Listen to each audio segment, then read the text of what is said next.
코로나19 백신 접종률 상위 국가들에서 다시 델타 변이 바이러스와 델타 변이 바이러스가 창궐하면서 사회 봉쇄 강화 조치가 재발령되고 있는데 BC주는 아직까지 안정적인 추세를 보이고 있습니다. 8일 BC주 보건당국이 발표한 코로나19 1일 브리핑에 따르면 1일 확진자가 전날과 똑같은 59명으로 누적 확진자 수는 147,915명을 기록했습니다.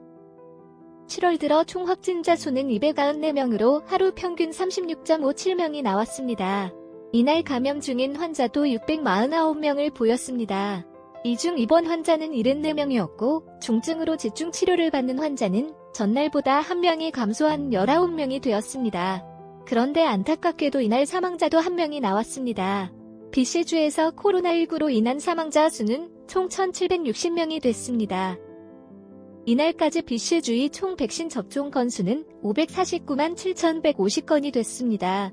12세 인구 전체 중 1회 이상 백신 접종을 받은 인구는 363만 5,811명으로 78.4%의 접종률을 보였습니다.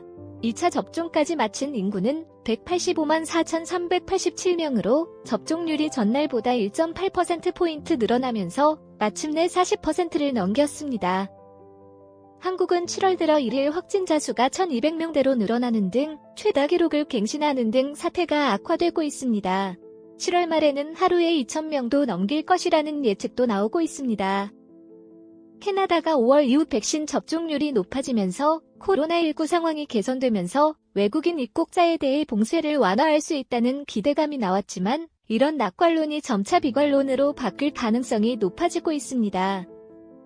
이렇게 확진자 수가 늘어나는 것은 한국뿐만 아니라 이스라엘, 영국, 미국과 같이 백신 접종률이 높은 나라마저 델타 변이 바이러스와 델타 플러스 변이 바이러스가 점차 확산 분위기를 타면서 다시 봉쇄 강화 조치를 검토하고 있습니다.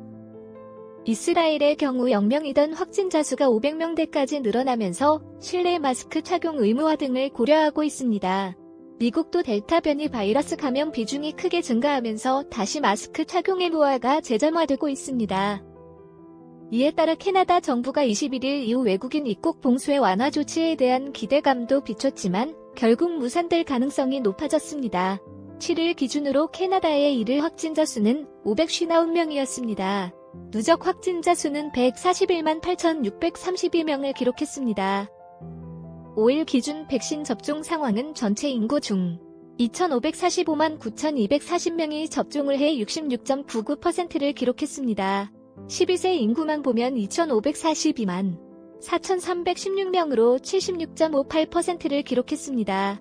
12세 이상의 2차 접종률은 31.07%였습니다.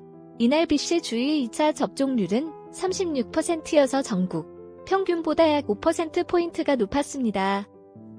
7월 8일 기준으로 캐나다에 공급된 백신은 화이자가 3,067만 4,418회분, 모더나가 1,696만 9,750회분, 그리고 아스트라제네카가 308만 4,760회분으로 총 5,072만 8,928회분이었습니다.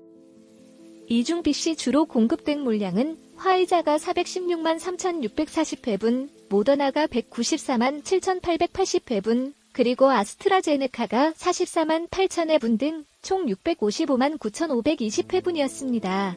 한편 코로나19 부작용 중 혈전 형성 이외의 심근염, 심낭염 등의 부작용도 최근 함께 보고되고 있습니다.